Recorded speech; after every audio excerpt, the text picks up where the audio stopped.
So I've got my double screen here. You'll see me kind of shifting my eyes a little bit. Hopefully you can see Andrew Kurtz on your screen. He's up at the top for me. He is a licensed marriage and family therapist, and he's been a clinical specialist with UCLA Integrated Substance Abuse Programs since 2014. Mr. Kurtz has previously served as a program director in community mental health, specializing in optimizing access to integrated services through a same-day assessment center. He has served as the lead contact of a nationally recognized trauma-informed care implementation that provided staff trainings and program design assistance to improve trauma services, including developing a one-of-a-kind wellness center focused on reducing barriers to accessing care for individuals exposed to traumatic events. Mr. Kurtz has been the instructor for the Fieldwork Practicum course in UCLA's Extension's Alcohol and Drug Counseling Certificate Program since 2017. Mr. Kurtz has a background in research on cognitive and behavioral interventions for the treatment of firsthand schizophrenia diagnoses. So please join me in welcoming Andrew Kurtz as he presents this webinar on substance use recovery support services. Welcome, Andrew. Thanks for being with us today. Thank you so much, Martha. I appreciate the introduction, and I always get so uncomfortable when people read my bio because I don't know if it's clear that like I wrote that, and but you did a really nice job reading it, and I appreciate you welcoming me into the session today. So I'm going to go ahead and share my screen, and as that comes up, I will structure everything so that I can see all of you and that I can see the chat. As was mentioned, please feel free to add any questions into the chat as we're going along. And I'll make sure that we get to those and that we try to answer as many of them as we can along the way. If there are questions that that we don't get to along the way, we'll make sure that we talk about those at the end of the session. So what we're here to talk about for the next 90 minutes or so is recovery support services along the continuum of substance use disorder treatment. Just one more time really quickly, my name is Andrew Kurtz. I'm a licensed marriage and family therapist. My pronouns are he, him, and his. I'm also a clinical specialist with UCLA Integrated Substance Abuse Programs, and then we're affiliated with the SAMHSA-funded Addiction Technology Transfer Centers, and we are region number 9. So just to give you a quick kind of orientation to what we do mainly training and technical assistance around any substance use-related topic for healthcare organizations. I think somebody might be unmuted. Just if you could double check that you're muted really quickly. That'll help so that we don't get too much feedback. Thank you. We cover a training region of California, Arizona, Nevada, Hawaii, and then the 6 U.S. Pacific jurisdictions. We actually have one of the most geographically and racial and ethnically diverse training regions of all of the 10 different ATTCs that SAMHSA funds. So I'll talk a little bit about some of my experiences as we go through, but I'm ultimately interested in how this is relevant to your work. So as we're going through this, as I said, ask questions, bring up different scenarios. I'm happy to think about how this applies to your work and how we can make this a little bit more specific to what you might be doing. And so with that, we'll jump into what we're hoping to cover for today. We're going to talk about recovery support services from a few different standpoints. One of which is we're going to think about how we conceptualize engaging someone. How do we use this framework of substance use treatment along a continuum to work with individuals who have recently given birth, to work with families? We're going to be thinking about those applications from kind of that broad conceptual standpoint to really specifically looking at what are some practical suggestions that you can take away with you from this session today. This is a much lengthier conversation than 90 minutes, and so I've tried to provide as many different resources as I can. Hopefully it's not too many resources, because I know that there's a point where that becomes somewhat overwhelming and you're like, I don't want to look through all of those. I have enough things to do as it is. So we'll talk about what those resources are, why I think they're useful, and how they fit into engaging somebody in substance use treatment. Part of this is how we talk to people. What role does language and stigma play in this process of engaging people in substance use disorder treatment? Because this is a heavily stigmatized area of healthcare, one of the more stigmatized areas of healthcare in combination with mental health conditions. And it makes it harder for people to think about engaging in treatment and reaching out for support. So we want to think about what your role is in that. How do we link people to care? How do we enhance the possibility that there will be engagement, and why is that so important when we're talking about substance use disorder treatment. We're going to talk about your role kind of broadly as a home visitor, as somebody who's going into working with a family, into a family system, talking about the importance of recovery and substance use treatment. How do you initiate that conversation in a way that not only helps you feel comfortable, helps the family feel comfortable, but ultimately provides them with some sort of motivation, incentive, that hook to get them into treatment and to keep them in treatment. And then we'll provide examples of some of those strategies, right? Different activities you can utilize, different ways of conversing with someone, different approaches that you might be able to use as you're going into these interactions. So my goal is to think about the concepts behind recovery, think about the concepts behind recovery supports, but ultimately consider how you can translate those into practical suggestions to use with families. If at some point I'm going through something and it isn't clear how this is relevant to engaging families or how you might be able to use this, bring that up, because I'm happy to talk through that. I'm happy to make that a little bit more explicit or a little bit more clear. But we're going to start there. We're going to start with, how do we think about recovery?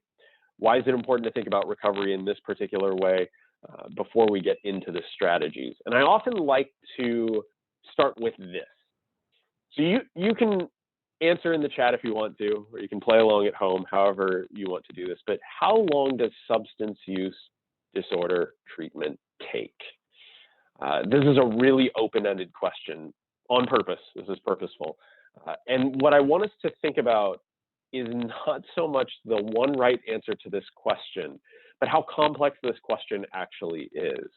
What we know from reviews of literature, from surveys of individuals in recovery, is that more than 50% of people who enter SUD treatment fail to complete treatment. Nearly 60% of people entering treatment have had at least one prior treatment admission. More than 50% of people leaving treatment have a recurrence of substance use within 90 days. And I like the suggestions in the chat. I think you all are exactly right. It takes an entire lifetime. However long the person takes, it is highly individualized. And when we think about recovery, recovery is a little bit of a different consideration than treatment. Treatment is often really discrete episodes of formal care. But you all seem to be well-versed in the idea that recovery goes beyond that. So hopefully we're kind of on the same page in that regard. We don't have to spend too much time on the justification, but I do want to think about the average number of recovery attempts that people disclose going through treatment by the type of substance they use. And one of these numbers you hear about fairly frequently. I think it's the opioid number that I know I hear a lot about, like NPR. I see it in the news fairly frequently. But there's an asterisk next to this. Because what I want you to keep in mind after we go through this is where this data comes from and how it's framed. So alcohol, the average number of treatment episodes or recovery attempts rather, for alcohol is 5.38. For cannabis, it's 4.62. And then this number for opioids is the one that I hear really frequently, that it's 8 different episodes of treatment for individuals who are going through opioid recovery. 8.48 for opioids. And then for stimulants, things like methamphetamine or cocaine, 4.64. Now, I want to contextualize this a little bit. It's interesting to see these numbers because it tells me that nobody ever goes into a recovery attempt and they're successful the first time, which tells me that I shouldn't be framing a conversation about treatment or recovery as you just have to go through this program and then you can move on with your life. Because that's not how substance use disorder treatment really works. And we shouldn't have that expectation.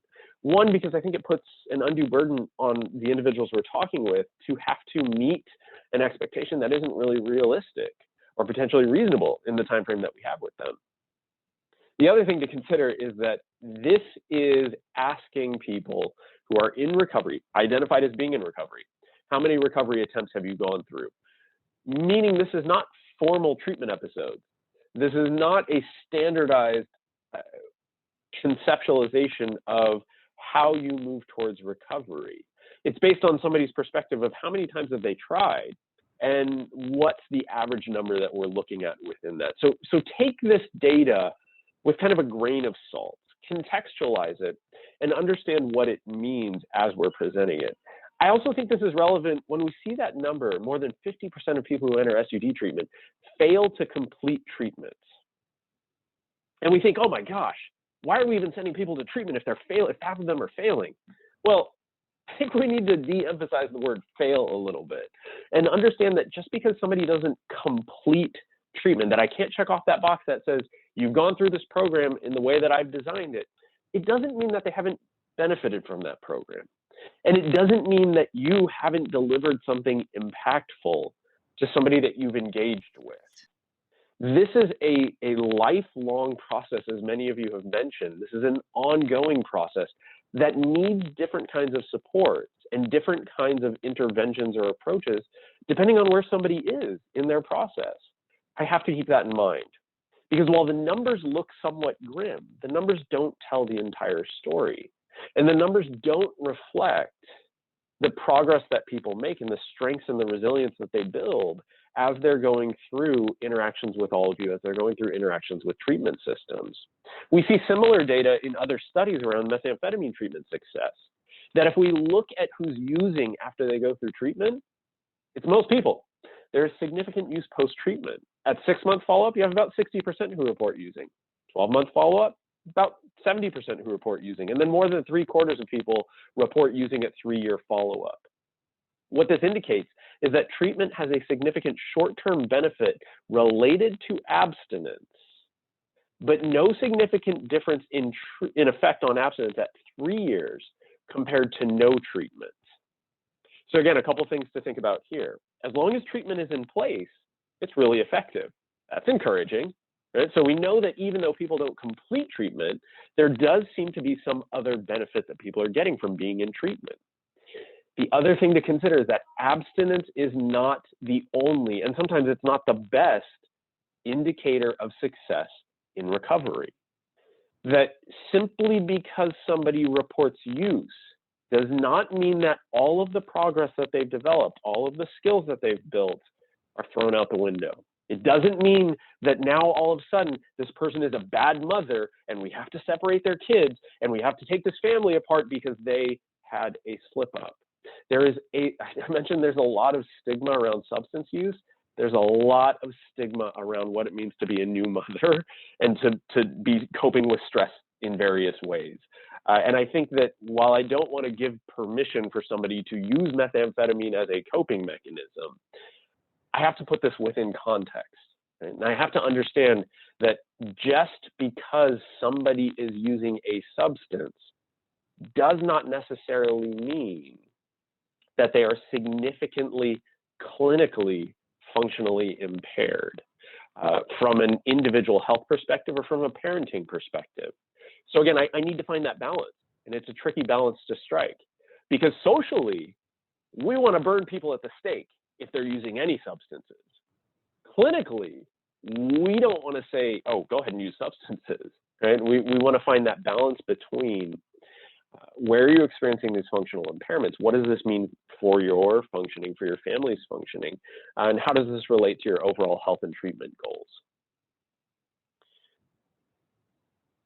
And so if we take a look at some of the data around substance use recovery and pregnancy, we know the negative outcomes that are associated with substance use, right? This is a major health risk in terms of the developing fetus, in terms of preterm birth, low birth weight, sudden infant death syndrome, stillbirth, neonatal abstinence syndrome, the behavioral impact of how parents are able to cope or caregivers are able to cope with a new baby, the stress management, the tolerance, the modeling of that. We understand the way in which there are a number of physical, mental, and behavioral health risks that are associated with substance use. So this is not a benign coping mechanism. It is one that is worth focusing on from a health risk standpoint. We also know that postnatal substance use disorders or substance use can impact parenting and attachment.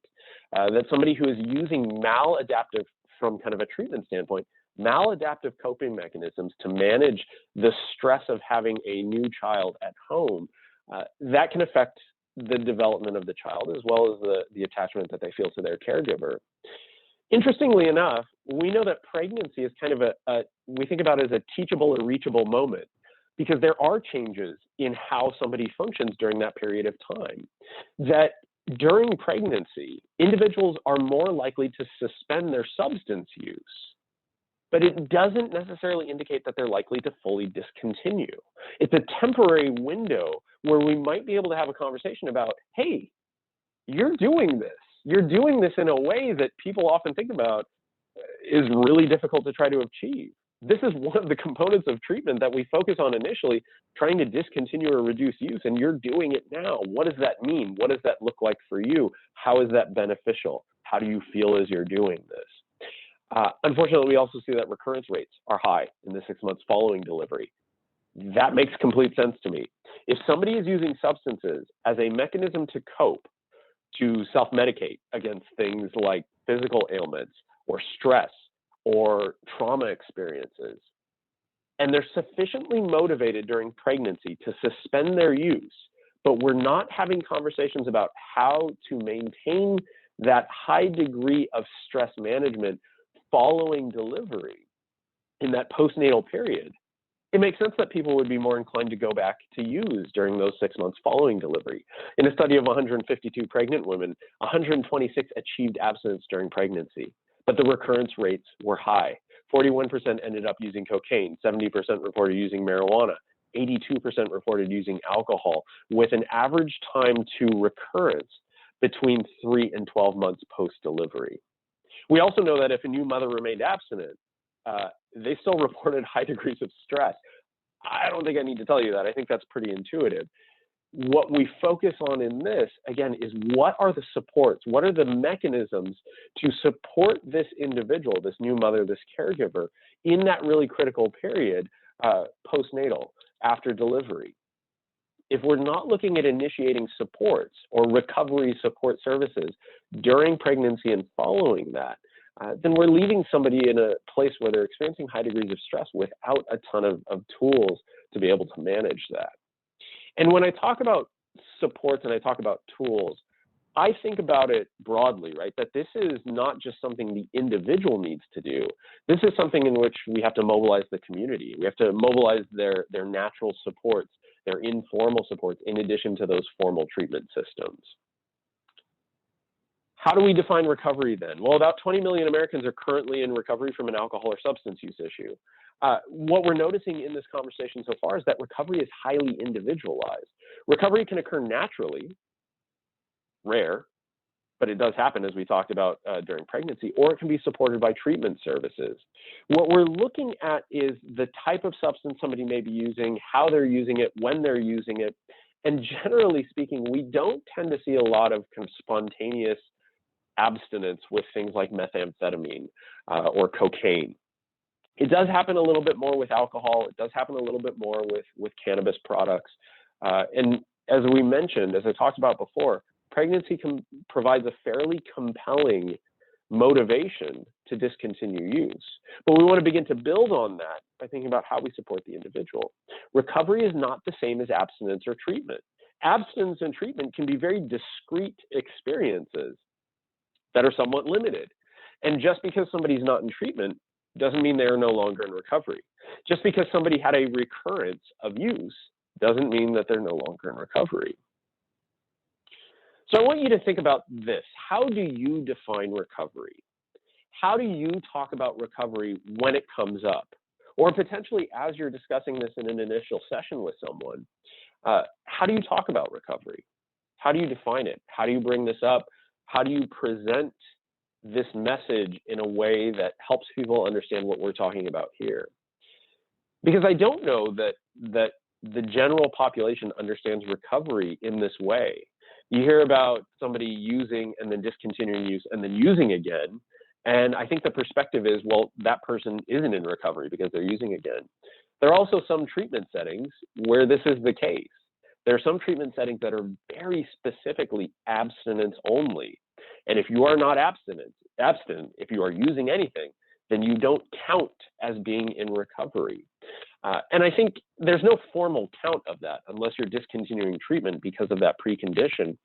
But I think it sends a message about what the person needs to do and what kind of expectation there is on them in this recovery process. And the message it sends is you have to do everything perfect every time, that you can't have a slip up, that you can't be human in this process. You can't struggle. You can't have those stressors. You can't have those thoughts and feelings of maybe I'm not doing good enough. Maybe I'm not able to handle my baby or my kids, which are really vulnerable, intimate, uncomfortable thoughts to have.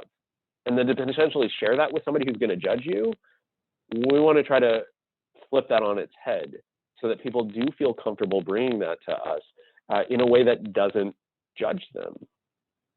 One of the ways that I think about recovery is that it's not a straight line, right? It's not getting from point A to point Z. It wanders back and forth. Think about it kind of like a stream that you're moving forward, but maybe there are these bends and these curves where sometimes you get a little bit stuck and you have to navigate a different path. I also think about recovery as maybe not necessarily recovering something. Like if your computer ends up kind of going on the fritz, you take it to somebody and you try to recover that data. You try to get back that data. I often think about recovery sometimes as a process in which somebody moves forward. That maybe the things that somebody wants to get back aren't going to be helpful in their recovery process, aren't going to be conducive to their overall well-being. And while they may have some nostalgia around that, there may be a sense of comfort around things that they had before, or maybe a sense of grief and loss around not having that anymore. It's an opportunity to redefine where the person wants to go and more closely align who they see themselves as with what they're doing in terms of being a parent, being a caregiver, managing stress as a family. And so there's this chance for redefinition or potentially reintegration of oneself that gets lost when somebody's using substances. But I don't use those terms because reintegration has a really specific kind of judicial criminal justice connotation, so I don't usually use that term. But I make clear that when we're talking about recovery, this is highly individualized. There's no way that I'm going to be able to tell you what your recovery process is. I can talk broadly about what recovery means, but recovery is highly individualized. And recovery doesn't necessarily mean getting back what was there before. So I have to give some voice to that. I have to give some empathy to that grief and loss process of, yes, while this is an inflection point where you get to move forward and define how you want to be, there's a little bit of a potential feeling of sadness about not having what came before that, or not being able to rely upon what came before that. So I always look at recovery as a highly individualized process. I believe in the resource list that I sent to Martha. If I didn't do this, I can absolutely do it as we get to the end of the session. I believe I linked to a manual called Illness Management and Recovery. If I didn't, I will. This is a manualized treatment that can be delivered by paraprofessionals, which I don't love that term because it's very in-group, out-group for mental health. It can essentially be delivered by anybody that's involved in a healthcare setting. And it addresses recovery from the standpoint of mental health, physical health, and behavioral health. So substance use, mental illness, as well as physical health considerations. And there's a really great module within this book that you don't have to be trained in this treatment to be able to deliver it. You can take that worksheet out. And it goes through different ways of talking about recovery with somebody that you're working with. And it emphasizes this piece of recovery being highly individualized. SAMHSA has developed a definition of recovery it's succinct, it's nice, I think it's fine, but I don't want to take it as the one true definition of recovery. If somebody's really struggling with how do I think about recovery because I'm not used to that term, nobody's talked about recovery with me before, all they've talked about is how I need to be abstinent and stop using, and I should be ashamed about using when I have this child at home. That's a lot of messaging that people get. We might want to try to shift their understanding that recovery is ultimately it's a process. It's a process of change in which you have an opportunity to think about improving health and wellness, living a self-directed life, and striving to reach whatever full potential looks like for you, whatever that means to you. Recovery is no longer solely defined by clinical recovery, by clinical treatment, because there are so many things that happen. Look, I know I'm really important, right? In terms of treatment, in terms of my clinical practice, I know that I'm super important. I got to set my ego aside because it's not about me. And obviously I don't take that approach when I'm working with someone. I'm not that important in the process. I'm one step in that journey. So much happens outside of the interaction with me that I have to think about how I fit into that, how I fit into that puzzle, how I fit into that conceptualization, and understand that it's not just about me and my treatment that I'm providing. That's one small drop in this fairly large recovery-oriented bucket that we might be thinking about. See in the chat, it's important to note, it doesn't mean that you would get the life back that you had before. Yeah, and that's a scary point to stand at, to think, I have this great opportunity to move forward and define myself in a different way. But that also means that this is completely uncharted territory, that I'm going to have to do things and confront aspects of myself and how I want to be in a way that I haven't before. That is super anxiety provoking. And there's comfort in what we had before. There's comfort in routine, in what we do. Even if it doesn't necessarily work for us, there's something really comforting about it, about the predictability of it. The Betty Ford Institute has also tried to identify timelines for early recovery, sustained recovery, and stable recovery. Again, this is somewhat counterintuitive because recovery is a very individualized process. But generally speaking, we do see early recovery, meaning somebody is a little bit more vulnerable to some of the triggers, the compulsion to use, some of those pulls, they're a little bit more vulnerable to that in the early months, 1 to 12 months, as they initiate this recovery process or as they start to think about discontinuing use. Sustained recovery is viewed as that 1 to 5 year period, and then stable recovery is 5 years plus. But again, this is not set in stone. I know individuals who had 10, 12 years in recovery, and nobody in recovery in 2018 or prior was talking about, well, how do I manage my recovery when there's a pandemic and I can't go to my groups and I can't have social interaction and I'm worried about potentially contracting this respiratory illness. Nobody was talking about that. And so 2020 hit, and people had to drastically rethink how they were managing their lives, and that put a lot of people in a place where they were experiencing stress in a very different way than they ever did before. There are 10 guiding principles of recovery that SAMHSA identifies. And so while recovery is this individually defined process, the extent to which we can try to embed these 10 items in a conversation about recovery enhances our movement towards healthier functioning. And it also gives the person a little bit of voice in the process. So I think about things like, and I'm not going to go through all of these because I think we generally know how to incorporate these, but think about designing a plan that checks off as many of these boxes as you can. Is it holistic, meaning it treats the person as a whole person, not as a substance use disorder, because we know that they're not just a substance use disorder, as just a mental illness, because they're not just a mental illness. They're a whole person, and these are aspects of their functioning. Recognize that there are many different pathways to recovery. There is no one size fits all for recovery. If there were, we'd be having a much different conversation. I'd be telling you exactly what steps to go through. Instead, we want to gauge from the individual, from a person-driven perspective, how do we do things such as enhancing relational interactions, developing peer support, finding opportunities to address trauma, incorporating culture into this discussion and into this process. And then how do you make sure that you maintain respect and hold hope with the individual you're working with? Because there are going to be times where they're not going to be able to hold that hope, where it's going to be more difficult for them. And that's where you come in.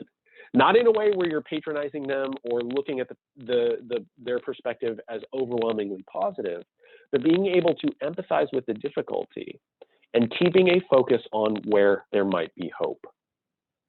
The 3 items around this integrate a conceptualization of healthy family functioning from a different standpoint. So this is developed in combination with SAMHSA, looking at the chain link there. That's multiple intervention opportunities within a family. Again, that idea of many pathways. I don't just take one approach and stick to that. I think about How do I modify what I'm offering as we're going forward? The hands represent cross-system collaboration, integrated care. Because people are holistically viewed, our treatment has to be conducted in a similar way. Our approach has to be reflective of that. And then the family, of course, everything is coming from a family-centered approach. Thinking about the family, thinking about the motivation of the family, the values that are imparted by focusing on the family, and opportunities to engage from that standpoint. If it helps you to consider recovery, according to this breakdown, there are 4 main components of recovery capital that you want to try to build in this recovery process. So this is kind of our roadmap for how we get into this recovery process and move forward. I want to think about, yeah, you're starting to hear some similarities, right? Because a lot of this overlaps with what you do, with some other approaches that are more meeting the individual where they are. And hopefully we're preaching to the choir a little bit here, because if you're already doing that, then you're already on the right track. Think about building recovery capital in these 4 dimensions, or these 4 domains. Social, physical, human, and cultural. And now when I'm talking about social, I'm not talking about treatment here. I'm not talking about building the skills to make social connections. In the physical piece, I'm not talking about going to the doctor and taking your medications. We're talking about, in the social realm, building social connections, building community. So yes, there are skills that somebody needs to develop in that, but when we talk about building social capital, this savings account of recovery-oriented connections or skills, social focuses on the type of connections that somebody has. The physical piece is kind of thinking about Maslow's hierarchy of needs. Are we meeting those basic physical needs in terms of housing, clothing, transportation? Does the person have access to insurance? What's their financial situation? How do we stabilize that, or how do we assist them to reach out to supports or advocate for themselves in those realms?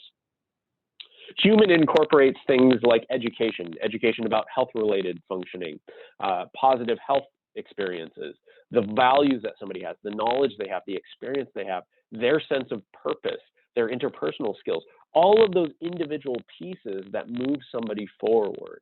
And then the cultural piece are things like language in recovery, access to recovery supports, and then thinking more broadly about the way in which resources are often distributed in a way that further and reinforce systemic and institutional racism and discrimination.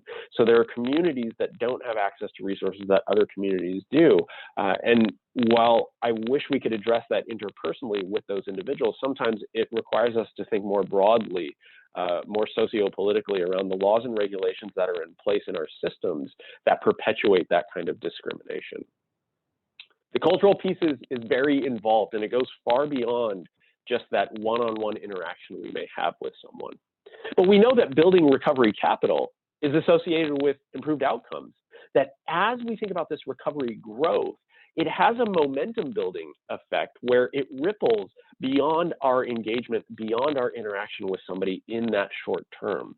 The benefits of collective recovery capital provide support and hope for recovery as people engage in their communities. So think about designing strategies, activities that correspond with those 4 different types of recovery capital. And then we want to fit those into our continuum.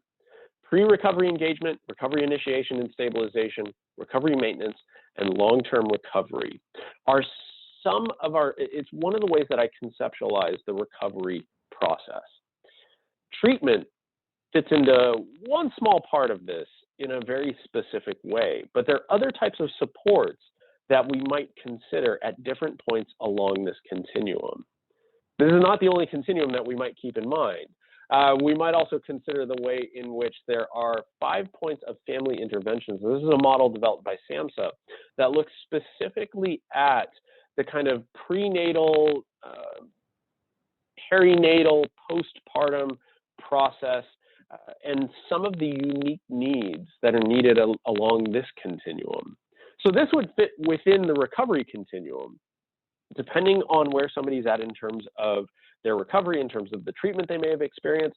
This would fit within that.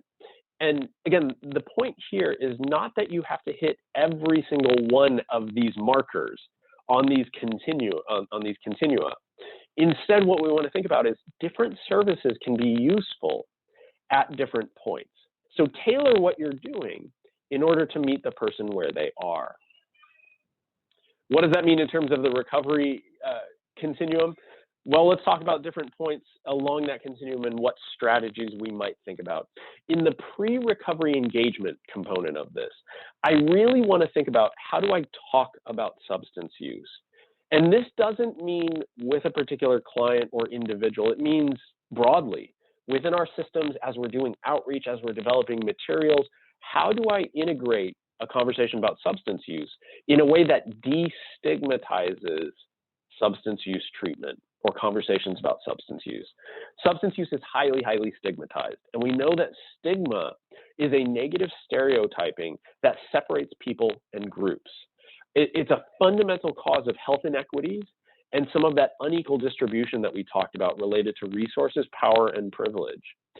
Stigma occurs in actions, policies, behaviors, and attitudes. And so while we may not be able to affect every single level of this, I want to think about where we can start to destigmatize or reduce stigmatization around substances. Stigma affects health in really complex and multidimensional ways. Stigmatizing ideas motivate discriminatory treatment. Even if we aren't conscious of some of our biases, stigma can reinforce some of those aspects that keep people out of treatment.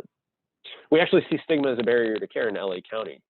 Currently, there are about 725,000 people, about 7% of the population in LA County, with a substance use disorder.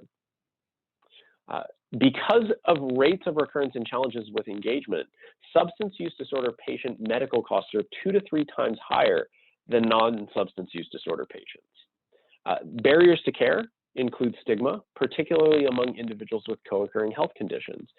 Simply by shifting our treatment focus to a more integrated approach, a more holistic approach, where we understand the importance of talking about substance use issues, can reduce emergency department visits by as much as 5%. Implicit bias remains a factor in limitations to care. And so I want to think about the way in which substance use disorders are viewed among health professionals, that the condition is self-inflicted, that it's a point at which to blame someone rather than a condition that someone is experiencing. We see different types of stigma that might be experienced. Enacted stigma, the degree to which someone believes they've experienced prejudice and discrimination. Anticipated stigma, the degree to which somebody expects that they will experience prejudice and discrimination. And then internalized stigma, the degree to which people endorse or believe those negative beliefs and feelings that society has about them based on one or potentially multiple components of their identity. Enacted stigma predicts substance use, anticipated stigma predicts depression, and internalized stigma predicts sexual risk behavior. So there are clear indicators of the way in which stigma impacts an individual's sense of themselves, impacts their sense of well-being. What do we do around this? We have to understand that there is no one easy solution. One way to counteract stigma is to provide education and to put a face to the idea of a particular illness. So that idea of peer support, of somebody with lived experience, being able to say, this is my experience, this is what I've been through. Maybe there's something useful in this that you can take from that. Helps to destigmatize this idea of mental health or behavioral health. We want to think about correcting misinformation when possible. And this can start in brief interactions with an individual. This can start simply by the kind of language that we use when we're talking with someone. So there have been studies that look at the kind of language that we use. This is not just about being politically correct or not hurting someone's feelings. In this particular study, they separated people into 2 groups. One group was given information about a person who was referred to as a substance abuser. The other group was given information about that same individual, but they referred to that person as somebody having a substance use disorder. There was no other difference in the information that was given about this hypothetical individual. And yet the group who had the substance abuser felt that that person was less likely to benefit from treatment, They were more likely to benefit from punishment. They were more likely to be socially threatening. They were more likely to be blamed for their substance-related issues. And they were more likely to be able to control their substance use without help. Meaning, referring to somebody as a substance abuser has connotations that translate into seeing that person as being more capable of handling things on their own, but also being at fault for the things that are going on in their life. Less likely to benefit from treatment and more likely to benefit from punishment. Most of the research that we have indicates that that person is not going to go that far in treatment. Punishment is not an effective way of changing someone's behavior. Approaching someone as being to blame for what they're experiencing in their life is going to impact engagement, which is not going to keep someone in treatment. So what I want us to start to think about is shifting stigmatizing language into less stigmatizing language. So rather than calling someone an abuser, which has a lot of connotations associated with it, child abuser, domestic abuser, substance abuser, has a lot of connotations with it when we use that term substance abuser, substance abuse. This is a difficult shift to make. Saying this as somebody who works in the UCLA Integrated Substance Abuse Department. So we've been trying to change that for months, and it's really hard to do. Yet we also understand the connotation of that we're perpetuating stigma simply by including that in our language. So is it a problem to use this term? Well, no. I mean, nobody's going to jump out and slap you on the hand for using the term substance abuse. It is still widely used. But what we understand is that that doesn't really have a lot of clinical relevance, and it perpetuates stigma. So where we can, we want to use terms like substance use disorder. All right. Generally speaking, so we're going to put up a poll, really quick poll. You can answer the poll question. You are also welcome to respond in the chat if you can't access the poll. Generally speaking, a treatment stay of how long is likely to improve substance use disorder functioning? 3 to 4 days to get through acute withdrawal, 30 days, 90 days, or at least 1 year.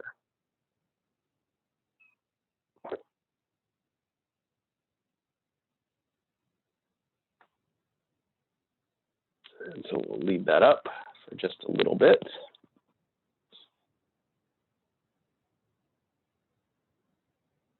Language is a tricky consideration. It is constantly evolving, and as much as we try to keep this focus on destigmatization, there's always something new to keep in mind. And so again, it's just like we talked about recovery, it's an ongoing process. It's not something that we're meant to be perfect in, but we're meant to continually learn and be open to learning, potentially from formal education sources or potentially from the individuals we're working with as well. All right, so Martha, when we have about, I'd say about 3/4 or close to it, we can go ahead and close that poll. I think it's been open for a decent amount of time. Okay, we're at 41, so I'm gonna end it and show you what everybody said. All right, that sounds good. In terms of time, we can close that poll. And can you see the results? So most of you said, yeah, thank you. Most of you said 90 days, a few of you said 30 days, a few of you said at least 1 year, a few of you said to get through acute withdrawal. You're all correct, but those of you who said 90 days are more correct. Let me tell you why that is. So we're going to go forward in this. Why do we need to focus on this idea of retention in this way? Well, there are a lot of people who have a substance use disorder. About 20 million people 12 or older have a substance use disorder, and only about 1.5% of individuals who would benefit from substance use treatment actually receive it. So nearly 19 million Americans who need treatment don't receive it. One of the major reasons that they report not being able to obtain care is not being ready to discontinue use. The stigma around getting into treatment, initiating that conversation, plays a role in that. Treatment retention, or the length of time that someone stays in treatment, is a predictor of success. It is one of the better predictors of success that we have at this point in time.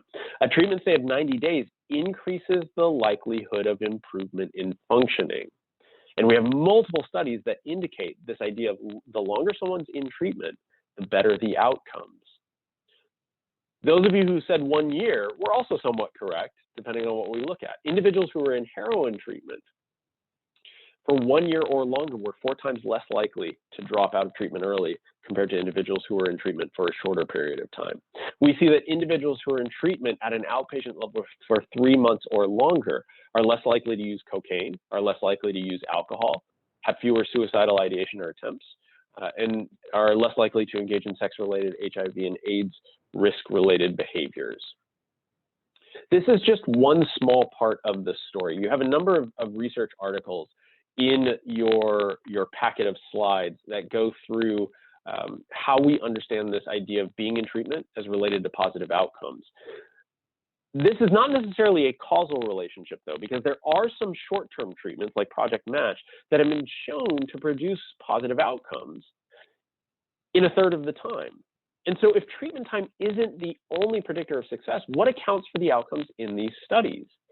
Well, one of the things that we notice is that the longer that somebody is in treatment, the more likely they are to have someone that they count in their life in treatment as trustworthy, as somebody that they can rely upon. So I want you to think about what it means to be trustworthy, what it means to have somebody in your life that supports you, and what they do that allows them to do that well. And a lot of this comes down to affirmation, autonomy, absolute worth, and accurate empathy. These components of non-judgmentalness that help to build engagement, trust, and rapport. If I can think about how I establish this in combination with languaging, messaging around destigmatization, I'm starting the process of engagement, of getting people into care and keeping them in care, even before they step through the door, even before they've considered going into treatment. So this might look like things like open community nights. However you do this, if you do this over Zoom because it's safer to do so, or if you do this in an actual shared setting, bringing people together to have conversations, not in a way that singles anybody out, but discusses substance use issues in a way that's destigmatizing, that creates this perspective that you are somebody that is going to be non-judgmental, that you can reflect a person's absolute worth in interactions with them. A lot of that starts, again, before somebody even steps through the doors, so to speak. In order to overcome some of these obstacles, think about using an integrated team approach. We don't want to penalize people for non-compliance because that's counterproductive. People don't really change their behaviors when they encounter punishment. What we want to think about instead is recognizing that people are more motivated to change when they can consider that within an atmosphere of acceptance. And we'll talk a little bit more about that in terms of our specific suggestions in our next phase. Our next phase is going to be recovery initiation, in which we talk about what do we do with people when they're actually in care.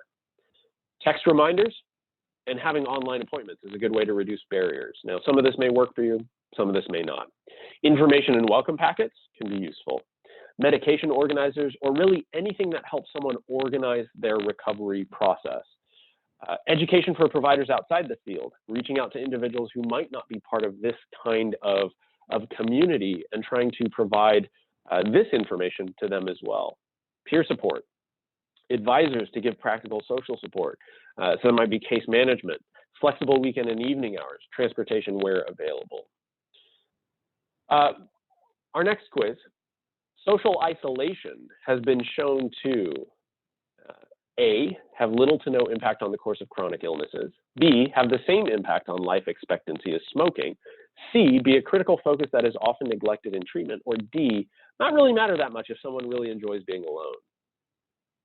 Interestingly enough, there was a recent study that kind of came out that indicated that individuals in the first few months related to the pandemic kind of lockdowns or the stay-at-home recommendations that were put in place, there were quite a few individuals that found some benefit in being able to have that space away from the stress of daily routine. I think that quickly waned and we saw a lot of increase in mental health and behavioral health issues, but that's some interesting data coming out around the process of some of that stay-at-home orders that were in place. All right, so Martha, I think when we get to about the same time or the same percentage, you can go ahead and close this poll as well.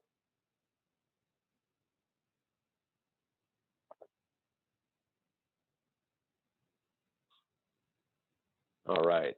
Be a critical focus that is often neglected in treatment. Good. I'm glad that you're all focused on that because it tells us that we need to focus on it. That's something that is important to consider.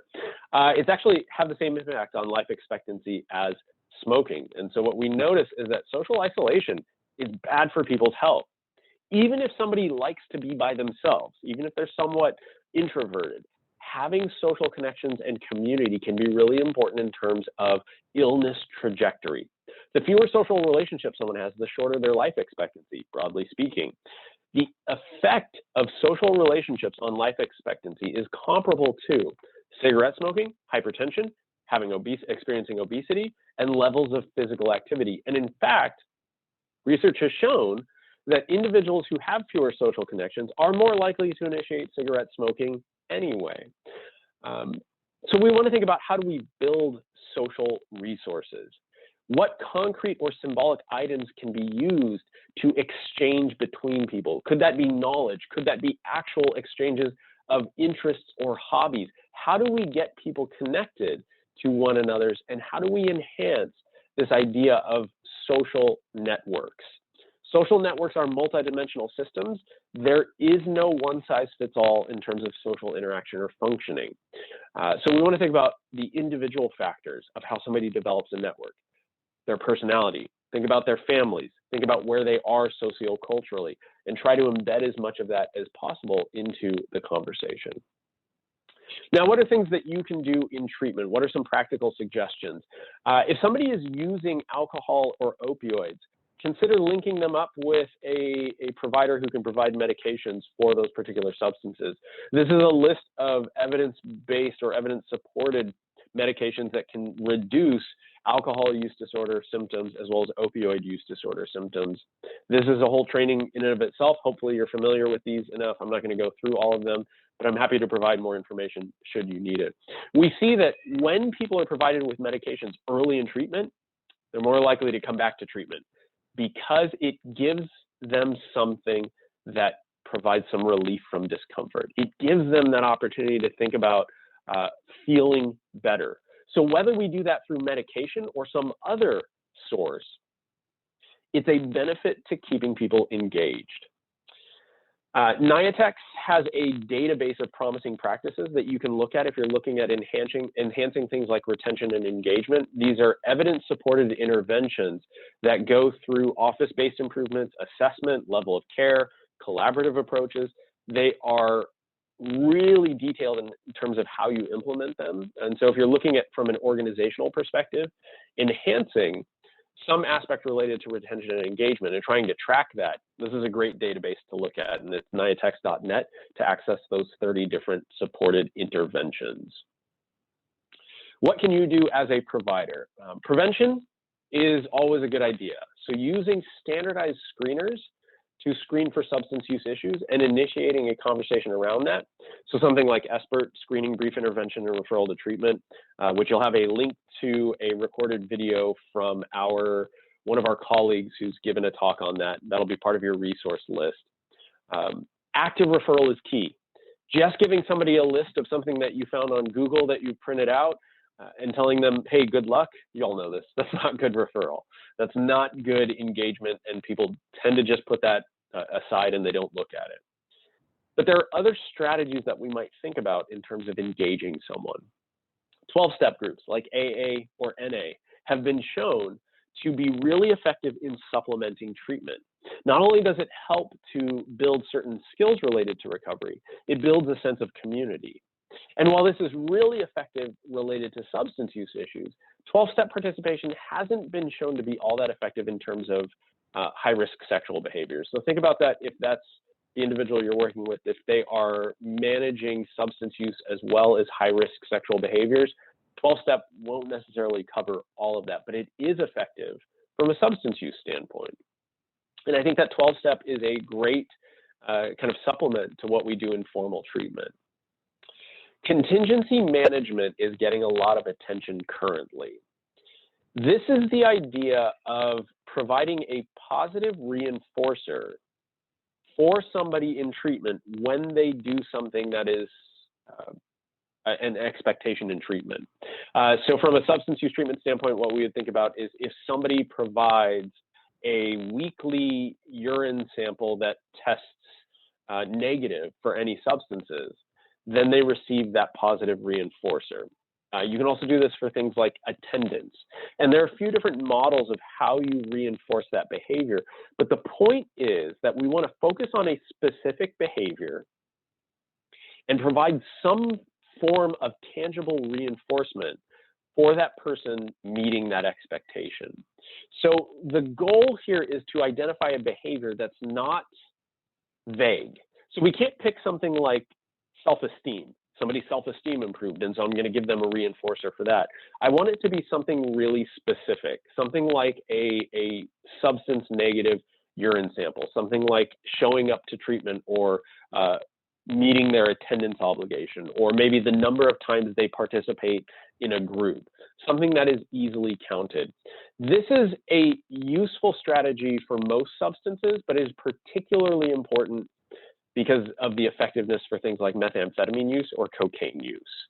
There's currently a bill on the governor's desk to approve contingency management across the state. And so keep your eye on this. It should be something that is going to be coming up more specifically. Now, I'm going to tell you a little bit about my suggestions for treatment. Motivational interviewing and CBT are my go-to in almost any setting. It's not the only thing that I use, but I really like it because it's great. It's a great combination to, one, engage someone using a motivational style, and then two, using CBT, a really structured, consistent, predictable format that helps the individual in their recovery process. I believe you talked about this in your last session, but one of the things that happens neurologically when somebody uses substances for an extended period of time is that they have reduced prefrontal cortex functioning. This idea of prefrontal cortex functioning being responsible for attention, concentration, decision-making, inhibitory control, all the things we want somebody to be really good at, especially when they're engaged in substance use recovery, especially when they're new parents, right? When they're new caregivers, this idea of being able to stay calm, to be able to have an attachment style with the child that is going to model that regulation, that lack of stress, the lack of volatility when stress comes up in their environment. Their brain isn't going to be structured in a way to do that. CBT is a great way to strengthen those connections in the prefrontal cortex during the recovery period. Motivational interviewing is dependent upon a style of helping that guides the person forward. So in this, you respect their decisions because you recognize that they have some autonomy. You have them describe what's working. You ask them what their plan is. They are heavily involved in this conversation. It's not about me telling them what to do. You find out what's important to them, what drives them. The best way to get somebody to think about a potential behavior change is to take the time to identify the way in which that behavior change is connected to their values. What are their values? What are the things that are important to them? And how do we connect the behavior change to that? Have them talk about their health, because maybe that's one of their values. Talk about their goals. Maybe their family is a value to them. Have them list pros and cons and ask them what their goals are. I cannot tell you how many times I talk with people and I ask them about what is it that they want to do. And sometimes it's substance use related. Sometimes it's health related. And you ask them why they want to do that. What is important about that? And it goes back to, I want to be there for my kids. I want to be alive so that I can see my kids graduate, so that I can see them do the things that I know they can accomplish in their lives. That is so incredibly motivating.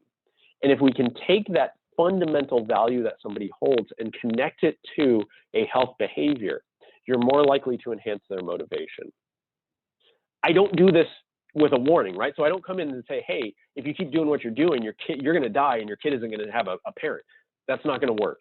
Those fear-based kind of critical statements don't serve to increase motivation.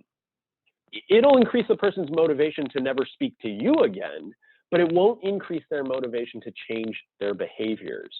So I want to think about this idea of motivating them in a way that creates an atmosphere of acceptance and compassion. That I don't have to agree with everything that you're doing in your life, but I can still recognize that you have value, that you as an individual are bringing something into this interaction, and I can respect that. A really quick way of getting at this piece of value is to ask these questions. We call this the decisional balance. And what it is it's a quick exploration of changing versus not changing.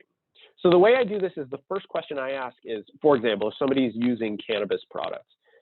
So tell me a little bit, what are some of the good things about using cannabis? What are some of the good things about smoking? You start there because the person is going to expect you to come in and say, well, let me lecture you about all the reasons that cannabis is bad for you. In asking this question, I'm not telling them, hey, you have permission to use cannabis, but I am saying, I recognize that this does something for you. And I'm not going to come in and just talk to you about convincing you to not do it, because this is part of your life. And I want to understand what that means for you, because I'm interested in you and you are important. So what are some of the good things about using cannabis? And then I ask them, oh, okay. So it sounds like you really enjoy it, helps you relax. What are some of the not so good things you've noticed? And we're doing a little bit of mental jujitsu, a little trickery here, where I don't use the word bad, because bad has negative connotations. I'm not judging them. I'm simply asking, what are some of the not so good things that you've noticed? And then I do the same questions related to changing. So if you were to think about changing, what would be some of the not so good things about changing? And then I would ask them, okay, so yeah, it sounds like you like staying the same in that way. What would be the benefit of change? And we're starting to have a conversation about what works in their life right now and what doesn't. And if I can connect the things about what doesn't work in their life to the aspect of their functioning that's valuable to them, I'm having a conversation about motivation. These are open-ended questions. It doesn't give the person an easy way of saying yes or no and shutting the conversation down. It really requires them to think about these processes. And it's a great tool to engage someone. The other thing you can do is the importance, confidence, readiness ruler. And the way I do this is I ask, on a scale of 1 to 10, how important, how confident are you, how ready are you to change whatever substance we're talking about? I ask one of those, how important, how confident, or how ready. And I can go through all three, but I want to ask them, where are you on the scale of 1 to 10? 10 being the most important thing in your life, 1 being not so important. And I want to ask them, well, okay, so you gave that a 4. Why didn't you give that a lower number? Because it gets them to think about why it's important enough to give that number a 4. And I would also then ask, so you're at a 4, what would it take for you to get to a 5 or a 6? Just that small increase in number, what would it take for this to be important enough to be a 5 or a 6? And they say, well, if my drinking was affecting my daughter, if my drinking was affecting my son, then it might be more important. And we can have that conversation around, well, what do you mean affect your daughter or your son? And we can provide some education about the way in which substance use can impact a caregiver's attachment style, can impact their ability to be present with their child. And maybe that might be compelling to get them to think about how important it is to change. I mentioned I really like CBT. In CBT, you really want to think about structured activities that emphasize behavioral change. And you do this using worksheets, you do this by teaching a lot of information. Teach clients about substance use. Teach them about conditions, triggers, cravings, how to thought stop. That if they have an urge to use, generally speaking, that urge won't last longer than 30 minutes. But in the moment, people feel like the only way I can get out of this is to use. So I'm going to give you a link to a number of worksheets, the illness management and recovery that I talked about. And then there's also an evidence-based matrix model for intensive outpatient treatment. You don't have to go through the entire manual, but there is a PDF version of that manual that has a number of worksheets that help you to teach a client about triggers, about thoughts, about craving, about use, about how these are all connected together. And the more we can structure that conversation, the greater the potential we'll have to enhance that prefrontal cortex functioning, but also provide some degree of structure, support, predictability, and consistency as we're moving forward with the individual. And Martha's posted a link to that in the chat. Thanks, Martha. As you're thinking about maintaining recovery, one of the critical components we have to think about is relapse prevention planning, meaning how do we talk about risks with someone in a way that anticipates that they are likely to come up. So indicators of relapse, the likelihood that somebody might use again. If you're noticing that they're starting to bottle up their emotions, that they're starting to isolate, that they're not going to meetings, or they're not sharing with others, they're focusing on others more than themselves, that it's everybody else's fault rather than my own. They're not eating or sleeping in the way that they were before. These are all good indicators that somebody is getting close to potentially using again. And so I want to be on the lookout for these and have a conversation with the individual about some of those triggers, some of the ways that we can start to assist them in reducing the stress that they're experiencing at that point in time. And all of this leads up to this idea of long-term recovery. How do we connect people to supports or equip them with skills that will go beyond our interaction with them? Again, we think about sustained recovery as this 5+ year period. It's associated with higher quality of living conditions than somebody who's earlier in recovery. The differences between these stages of recovery indicate the need for us to shift what kind of supports we provide depending on where somebody is. And maybe have a mechanism in place where somebody can check in after they've discontinued treatment. Because when we do this, we notice that people have recurrence of symptoms at a lower rate. If we don't have those mechanisms to check in, how do we make sure the person has supports that they can access in their community? We want to build those community and social supports that assist the individual moving forward. So we want to look at integrating additional family supports, identifying community peers or other mechanisms in their community. Maybe that's a church group, a spiritual group, a community group that somebody can integrate themselves into as support. And we can spend some time educating that community group about what recovery means. We can talk about linking to somebody to TwelveStep, to AA or NA as an ongoing support. We might look at different types of support groups, esteem support, in which somebody builds a sense of respect or confidence from other members of the group. So that's an interpersonal piece of building social supports. We can look at network support, identifying groups that share common values with the individual. This is critically important when we're thinking about 12-step too. Not every single 12-step group is the same. And oftentimes what we have to spend a little bit of time on is finding a group that fits with somebody's sense of their recovery process. And then instrumental support. Are there groups that provide tangible support? Things like assistance, job placement, maybe financial assistance.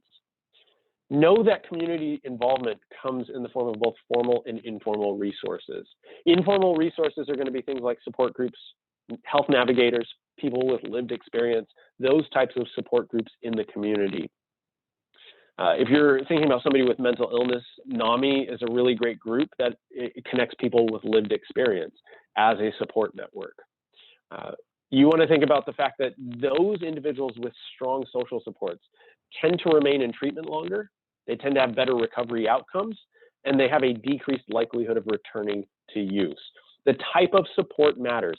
Just having one person supportive of continued use may actually be a stronger impact than having one person advocating for abstinence. So do a little bit of that assessment of who are you around? What do they think about substance use? Can we educate those supports in a way that might enhance this idea of having advocates for abstinence rather than people that might say, oh, I know that you're in recovery, but I'm just gonna have one beer, hope you don't mind. That idea of supporting continued use, even if it's secondary to the individual, can have an impact on that person's recovery process. So some places to look for support in recovery. Mutual aid groups, so that's like AA or NA. Community reinforcement and family training is a strategy that incorporates a lot of motivational interviewing and motivational enhancement training to enhance community capacity and family capacity to support individuals in recovery. And then the Johnson intervention model is that intervention model that you typically see that's a little bit confrontational, but it's not the way that you see it on TV where people get together and they say we're having an intervention. It's meant to be a really supportive conversation talking about a family's concern. And the earlier you do this, the more effective it seems to be, because it shows that the family is engaged and it shows that the family cares. An intervention should never be an opportunity to shame the individual into treatment. It should be an opportunity to demonstrate how much the people around them care about them. Consider using digital support communities as well. There are two smartphone apps that we tend to hear about. These are not the only smartphone apps that are out there. HS and DRSS are recovery-oriented smartphone apps that link people to online communities. And they also have features that assist in anticipating potential relapse or risky substance use. I've seen apps that have things like geo-fencing around if somebody goes to a particular part of town and they associate that with use. If they get close to that part of town, their phone will send them an alert that says, hey, this is one of your triggers. Maybe do something different, call a sponsor, call a counselor, call a provider. So there are ways to integrate digital supports in this in a way that is effective. And I know we're getting a little bit close to the end of our time, and so I want to make sure that we have an opportunity to talk about resources and answer any questions. And so I'll wrap up this part of the conversation with this. Recovery along the continuum of substance use disorders is constantly evolving. Again, there is no one size fits all to this, but a lot of what we do in those initial interactions, or potentially even before we meet with someone, sets the stage for engagement. And the better engagement we have, the less stigma there is, the more trustworthy we seem, the more likely that person is to engage and have better outcomes in treatment. We have to think about adapting to those changing needs and reach out to constant changing community dynamics as we enlist those formal and informal recovery supports. Recovery Capital is a great roadmap to think about how we develop access to resources across multiple domains. And we know that recovery support will hopefully continue well beyond the time that you have with that person once you've discontinued that formal period of time. Hopefully we've imparted them with something that allows that conversation to continue. And so with that, I'll go ahead and open it up to any questions that you may have related to what we've talked about here, or more broadly. I'm happy to answer questions related to substance use or mental health that go beyond this as well. Thank you, Andrew. That was so great. I really appreciate it. Before we go into questions, if Sure. everybody could give Andrew a round of applause virtually, that would be great. And I just want to remind everybody that the links to every resource that you mentioned and your slides will be available after this webinar on the blog, and then the recording as well on the blog. And I will be sending that out via email. So if you have questions about any of that, you'll be able to access it that way too. So great. Okay, so I see we got one question here in the chat. So let's start with that one. And for anybody else who has questions as we're going along, feel free to keep putting those in the chat, and we'll raise them as they come in. So the first one is from Steve, and he's asking about the SAMHSA manual above for stimulant use disorders and wondering if there are separate manuals like this for other substances. Not in a series like that. So the matrix model is fairly unique in that it's been shown to be really effective with stimulant use issues in an intensive outpatient setting. But what we know is that it's not solely beneficial for stimulant use in an intensive outpatient setting. And so one of the reasons that we talk about that is because you can actually take the components of that manual. It goes through education, early recovery skills, maintenance skills, and then relapse prevention. You can actually apply that to almost any substance that somebody might be using with some slight modifications in your script. So rather than talking about it in terms of stimulant use, you talk about it related to cannabis, you talk about it related to alcohol, whatever it might be, and it can be beneficial in those interactions. There are other types of treatment manuals that are structured in a slightly different way, but there's no real centralized database for all of those. SAMHSA does have an evidence-based practice repository in which you can find some of those, but not all of them. So if you're looking for a resource on a particular type of substance, reach out to me and I'll see what we have. I know that there's a 5 manual treatment for cannabis specifically geared toward adolescents and incorporating their families that was discontinued a couple of years ago, I think largely for political reasons, but I'm not going to get into that. I still have PDFs of those that I'm happy to share with you. You can find them online, but you have to scour a little bit. You have to search a little bit for those. So there are those resources out there. It's tough to find them because they aren't as centralized as I would like them to be, but SAMHSA does have some of that in one specific location in their evidence-based practice repository. It's hard to navigate that. There's almost too much stuff there, which is a nice problem to have. But take a look at that, and if you can't find what you're looking for, just reach out to me, and I'll see what I have or what somebody in my on my team might have. And then Martha, I don't think I included the illness management and recovery model in the resource list, so I will post that there. That's the practitioner guide for illness management and recovery. I actually find that one to be way more accessible than the matrix model if you're not doing mental health or behavioral health. There's some really nice components to that go over things like stress vulnerability models, recovery conceptualization, how to advocate for yourself within a doctor's office, that are way more broadly applicable than the matrix model.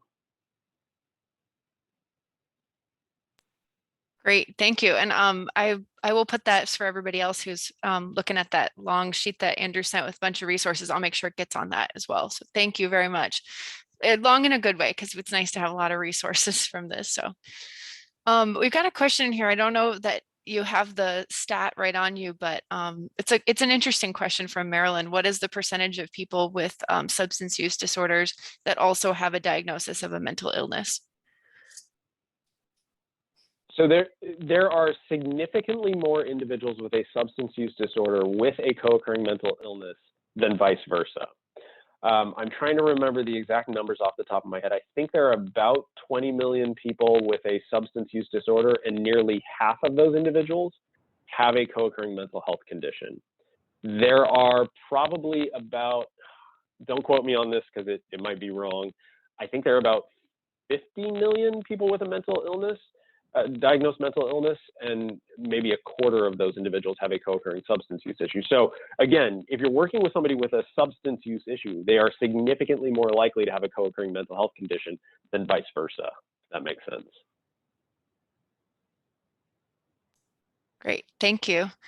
Another question in the chat is about the esteem support group. You mentioned that briefly at the end. Can you go into a little more detail about what that is and if you have any resources for how to locate those?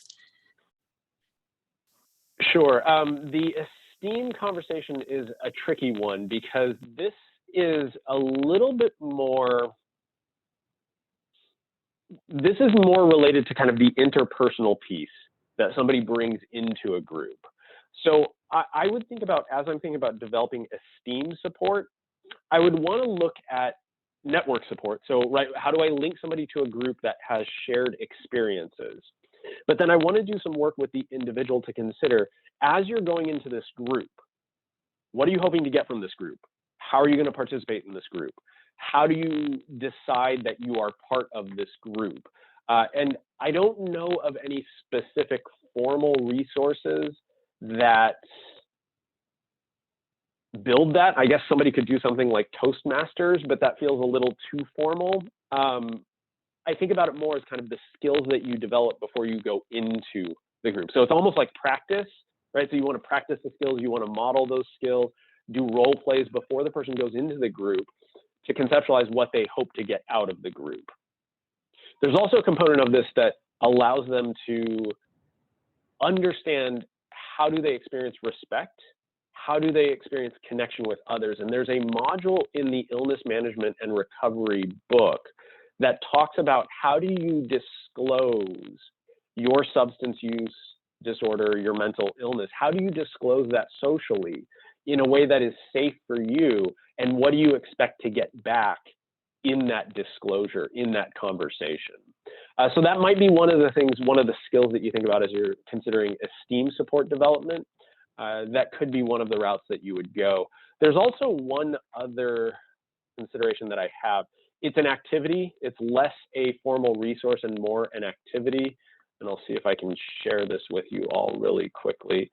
This is an activity that I do when I'm talking about culture within the context of trauma, but it could work for groups as well.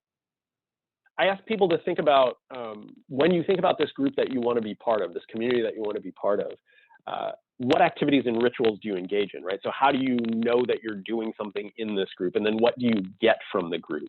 What tells you that you belong? How do you recognize that you're part of the group?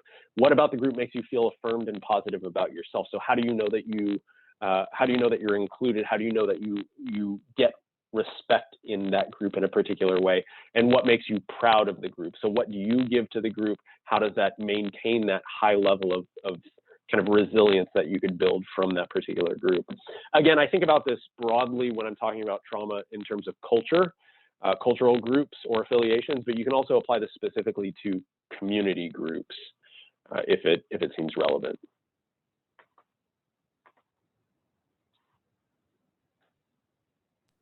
And I don't know if that's useful to you all. If it is, I can send the notes for that activity breakdown. I think we'll take anything you give us, right, guys? So if you're comfortable sharing that with us, I think that could be really helpful. Thank you. Absolutely. I'm going to ask a question that came in as a pre-registration question. So hopefully the person who asked it is here, because it wasn't anonymous. So I'm not sure who asked, but I think it's important to reiterate. So the question is, how do you access local 12-step meetings? And I think if you could take that also a step further, not just how do you access them, but how do you present that to somebody who may be benefiting from or may potentially benefit from it? 12-step groups are complex, and I think it's worth having a conversation before you refer somebody to a 12-step group to gauge their expectation, but also talk about what the purpose of the group is. There is no standardization for 12-step groups, which makes it hard to determine kind of the efficacy of different 12-step groups. Broadly speaking, we know that the 12 steps are a nice supplement to the recovery process, and 12-step focused treatment is often beneficial. What I want to talk with somebody about is this idea that 12-step is highly based on community, but also working the steps really specifically. So you're going to be part of this group. You're going to be, to some extent, anonymous in this group, but the expectation is that you work these steps. That means that the person has to feel comfortable enough being in a community, whether that's over Zoom, going in person, whatever it might be. I want to make sure that they're aware that there's a community aspect to this. And not every community is the same. There are some really great 12-step groups out there that are really open, really welcoming, really inclusive. There are some that are very closed and very exclusive. And that works for some people, and it doesn't work for other people. So I want somebody to think about how they would define what kind of group they're looking for that might support them before you think about linking them to that 12-step group. For example, there are some 12-step groups that are abstinence only. And so if you're going to be part of that group, you cannot be using anything, including psychotropic medications. I very rarely encourage people going to those kinds of meetings. If somebody is interested in that, they are welcome to seek that out, and I can support them in that. But I find that that's typically a little bit more punitive than I might want somebody to experience early in recovery. Sometimes you don't know what kind of group you're going to get until you go to that group. And so it's a trial and error process. It's knowing that you're going to go kind of take a look at this group, see how it fits, how it doesn't fit, and we can work together to figure out which one will work for you. But that might take time. There is a link on the resource list to LA-based AA and NA meetings. So their AA.org is the national page, and you can go to different geographical locations to find AA meetings. Greater Los Angeles NA.org is a site where you can find NA or Narcotics Anonymous meetings. Search through those databases, and figure out what kind of looks like a good starting point for your client, whether it's, or the individual you're working with, whether it's location, demographic aspects. There is also another website that's kind of less formal. And so I don't usually distribute it in training sessions. It's friendsofbillw.net. And so if you ever hear this term, are you a friend of Bill? That is code for are you in recovery? William Wilson was the founder of Alcoholics Anonymous. And so you'll sometimes hear this, that if somebody really needs to talk with somebody else who is in recovery, they'll ask, I've heard about this like in airports, ask somebody who's a friend of Bill to come to this particular area to talk with someone. It's kind of a code. It's not like a secret code. You're not breaking any rules by knowing this, but it's less formal, right? So it's more community-based. That might be another route to go to look for additional supports. And I know that they recently, within the last year, have increased Zoom sessions for individuals who are looking to attend meetings but don't feel comfortable going in person. Great, thank you. And we have one more in the chat that I think is a good question to end on, and hopefully we have enough time. I recognize if everybody, because we are right at 10:30, if you have to go, I understand. The last question here, many people in recovery replace their drug of choice with another habit. How do you address this with a client? Good. So one of the things that I talk about is the way in which substance use disorders, sometimes it's not about the substance itself, but it's about some aspect of how the individual is trying to manage stress in their life, trauma that they've experienced, self-medicating. And we want to try to, again, create that co-occurring disorder conceptualization. I also have a lot of conversations about everything along a continuum. Right, so substance use disorders exist along a continuum. There are some people who use heroin once a month and never develop a substance use problem. That's one end of the spectrum. Most of the people in treatment are on the other end of the spectrum. Maybe there's some middle ground that you're trying to seek, maybe not. But when we talk about recovery, we always want to look at that middle ground. You don't want to go to the ends of the spectrum where you're completely distancing yourself from everything and everybody, because that's not conducive to overall health and well-being. You don't want to continue down this path where you're using substances to manage every stressor, every discomfort that you have in your life, because that's not conducive to your outcomes and well-being. So what is the middle ground? How do we find that space where you're doing something and it's not impacting you in a significant negative way? You hear this a lot with like exercise. It's coming up more and more with things like gaming as well, or internet use. I always look at, when I'm talking about substance use issues, what is the functional impact of what you're doing? And that's a really clinical term, and so I don't usually talk about it in that way, but it's essentially, how is this impacting your life? And if you were to pick up another behavior to manage this going forward, how do you make sure that you do that without it negatively impacting your life? Because it's nice to, after a long day of work, eat a tub of ice cream and watch Netflix for 15 hours. But if I was doing that every single night, I'm not finding kind of that middle ground where I'm not experiencing those negative outcomes.